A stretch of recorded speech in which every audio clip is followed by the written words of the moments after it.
5 നദികളുടെ നാടാണ് പഞ്ചാബ്. പഞ്ചാബിൻ്റെ രാഷ്ട്രീയ ചരിത്രം സ്വാതന്ത്ര്യ സമരവുമായൊക്കെ ബന്ധപ്പെട്ട് കിടക്കുന്നതുമാണ്. പക്ഷേ സമകാലിക രാഷ്ട്രീയം പരിശോധിക്കുമ്പോൾ അവിടെ ആകെ കുഴഞ്ഞു മറിഞ്ഞു കിടക്കുന്ന ഒരവസ്ഥ.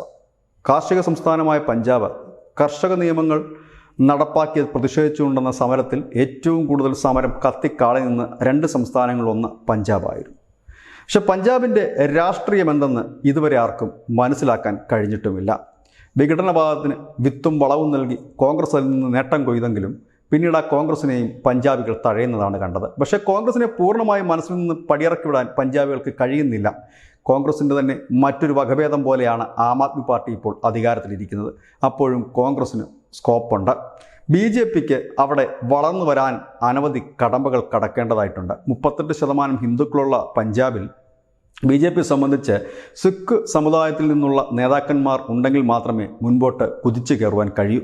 അതുകൊണ്ട് കാലങ്ങളായി അവർ അവിടെ ശിരോമണി അകാലിദളിൻ്റെ കീഴിൽ ഒരു ചെറിയ സഖ്യകക്ഷിയായി തുടരുകയായിരുന്നു. ഏതായാലും ആ ബന്ധം ആടിയുലഞ്ഞു. രണ്ടും 2 വഴിക്കായി. കഴിഞ്ഞ ലോക്സഭാ തെരഞ്ഞെടുപ്പിൽ BJPക്ക് പരമ്പരാഗതമായി കിട്ടുന്ന 2 സീറ്റ് അവർക്ക് ലഭിച്ചു. ശിരോമണി അകാലിദളിനാകട്ടെ 4-ൽ നിന്നത് 2ആയി കുറഞ്ഞു. ആം ആദ്മി പാർട്ടി കരുത്തു തെളിയിച്ചു എന്നുള്ളതാണ് കഴിഞ്ഞ ലോക്സഭാ തെരഞ്ഞെടുപ്പിലെ ഒരു സൂചന. ആ സൂചന ആരും കണ്ടില്ലെന്ന് നടിച്ചതാണ് പിന്നീട് നടന്ന നിയമസഭയിൽ ആം ആദ്മി പാർട്ടി അധികാരത്തിലേറാൻ പ്രധാനപ്പെട്ട കാരണം. അവിടുത്തെ ഒരു പ്രധാന പ്രശ്നം ഇപ്പോൾ ഉള്ളത് ഈ ക്രമസമാധാന പ്രശ്നമാണ്. മദ്യവും മയക്കുമരുന്നും ഉള്ള അടക്കം ഉള്ളവ അവിടുത്തെ യുവജനങ്ങളെ വഴിതെറ്റിക്കുന്നു എന്നുള്ളത് എല്ലാ രാഷ്ട്രീയ പാർട്ടികളും പറയുന്നുണ്ട് എങ്കിൽ പോലും അതിന് തടയിടാൻ കഴിഞ്ഞിട്ടില്ല. അഴിമതി കൊടികുത്തി വാഴുകയാണ്. ആം ആദ്മി വന്നിട്ടും അതിന് ഒരു പരിഹാരത്തിൽ എത്താൻ കഴിഞ്ഞില്ല. ശിരോമണി അകാലിദളിൻ്റെ അഴിമതിയിൽ മനം മടുത്താണ് കോൺഗ്രസിനെ ജനം അധികാരം ഏൽപ്പിച്ചത്. കോൺഗ്രസ് അതിലും കഷ്ടമായപ്പോഴാണ് ആം ആദ്മി എത്തിയത്. ആം ആദ്മി എത്തിയപ്പോഴേക്കും അവരുടെ മുഖ്യമന്ത്രി തന്നെ അതിന് കടിഞ്ഞാണില്ലാത്ത കുതിര പോലെ സർക്കാരിനെ നയിക്കുകയാണ്. അവിടെ എന്തൊക്കെയാണ് നടക്കുന്നതെന്ന് മുഖ്യമന്ത്രിക്കോ മറ്റുള്ളവർക്കോ അറിയില്ല.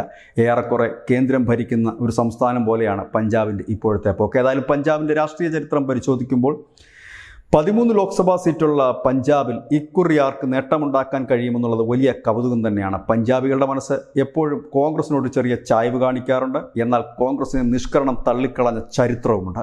അതുകൊണ്ട് ഇത്തവണ ആർക്ക് നേട്ടമെന്ന് ചോദിക്കുമ്പോൾ അവിടെ ഈ അടുത്ത് നടന്ന ഒരു ഉപതെരഞ്ഞെടുപ്പിന് ശേഷം നടന്ന ഒരു രാഷ്ട്രീയ ട്വിസ്റ്റും നമ്മൾ കാണാതെ പോകരുത്. ജലന്ധറിലാണ് ഒരു ഉപതെരഞ്ഞെടുപ്പ് നടന്നത്. ആ ഉപതെരഞ്ഞെടുപ്പിൽ BJP സ്ഥാനാർത്ഥിക്ക് ലഭിച്ചത് 15.19% വോട്ടാണ്. BJPയുടെ പഴയ പാർട്ണർ ശിരോമണി അകാലിദൾ നേടിയത് 17.85% വോട്ടും. അവിടെ ജയിച്ച ആം ആദ്മി നേടിയത് 34% വോട്ടും. കോൺഗ്രസിന് 27% വോട്ടും നേടി.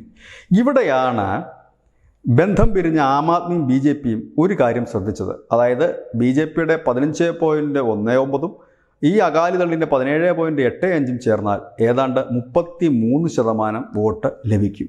അവിടെ ജയിച്ച സ്ഥാനാർത്ഥി ആം ആദ്മി പാർട്ടിക്ക് ലഭിച്ചത് 34ആണ്. അതായത് വരും കാല തെരഞ്ഞെടുപ്പിൽ ഈ ശിരോമണി അകാലിദളും BJPയുമായി കൈകോർത്താൽ അവർക്ക് പഴയ നേട്ടം ആവർത്തിക്കാൻ കഴിയും. 2014 ശിരോമണി അകാലിദളിന് 4 സീറ്റും BJPക്ക് 2 സീറ്റുമായിരുന്നു. 6 സീറ്റ് ലഭിച്ചിരുന്നതാണ്. പിന്നീട് 2019 അത് 2-2 എന്ന രീതിയിലേക്ക് മാറുകയുണ്ടായി. ഏതായാലും ശിരോമണി അകാലിദളിനെ സംബന്ധിച്ച് BJPയുമായി ഒത്തുപോകാതെ മുൻപോട്ട് പോക്കം ഉണ്ടാകില്ല. BJPക്കും ശിരോമണി അകാലിദളിനെ തള്ളി മുൻപോട്ട് പഞ്ചാബിൽ പോകാനും കഴിയില്ല.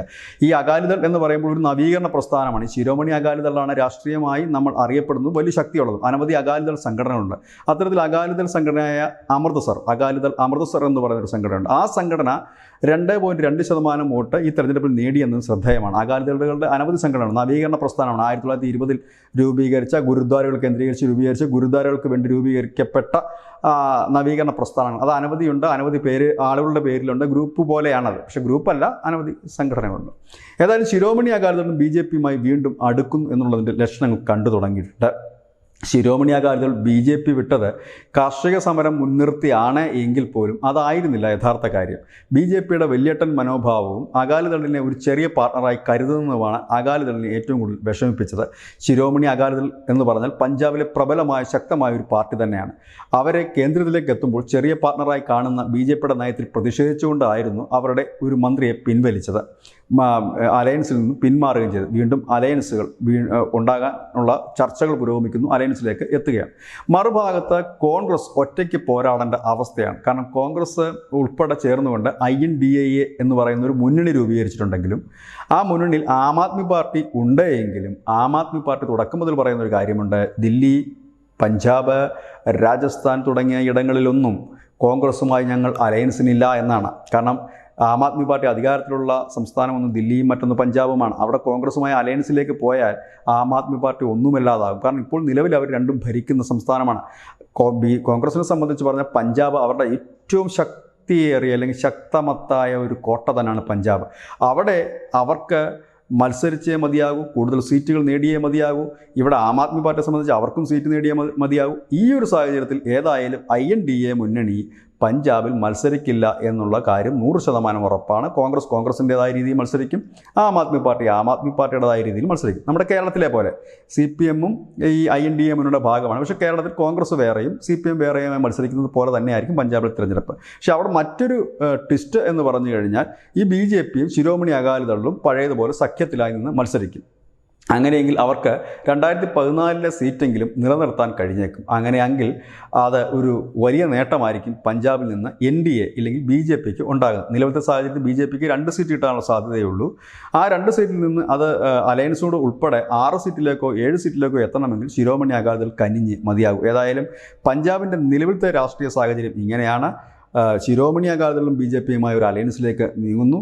കോൺഗ്രസും ആം ആദ്മി പാർട്ടിയും രണ്ടായി നിൽക്കുകയും കൂടി ചെയ്യുകയാണെങ്കിൽ ഈ NDA മുന്നണി അല്ലെങ്കിൽ BJP നേതൃത്വം നൽകുന്ന മുന്നണിക്ക് ഒരു വലിയ നേട്ടം ഉണ്ടാക്കാൻ കഴിയും എന്ന് കരുതി അവിടുത്തെ എല്ലാ സീറ്റുകളും തൂത്തുവാരുകയോ ജയിക്കുമോ എന്നല്ല. മുൻപ് 2014 ഉണ്ടായിരുന്ന ആ സ്റ്റാറ്റസോ ഇല്ല എങ്കിൽ അതിനേക്കാൾ ഒരു സീറ്റ് കൂടുതലോ ലഭിക്കാനുള്ള സാധ്യതയാണ് കൂടുതൽ കാണുന്നത്. മറുഭാഗത്ത് ഈ സീറ്റുകൾ രണ്ടായി പോകും. കോൺഗ്രസിനും ആം ആദ്മി പാർട്ടിക്കും രണ്ടായി പോകാനുള്ള സാഹചര്യം കൂടുതലാണ്. ഏതായാലും ഗോതമ്പ് പൂക്കുന്ന പാടങ്ങളിൽ കാവിക്ക് സ്വാധീനം കൂടുമോ ഇല്ലയോ എന്ന് കാത്തിരുന്ന് കാണേണ്ടി വരും. ഇതുതന്നെയാണ് ന്യൂസ് ഇന്ത്യ മലയാളത്തിൻ്റെ പഞ്ചാബിൻ്റെ ഒരു രാഷ്ട്രീയ അവലോകനം.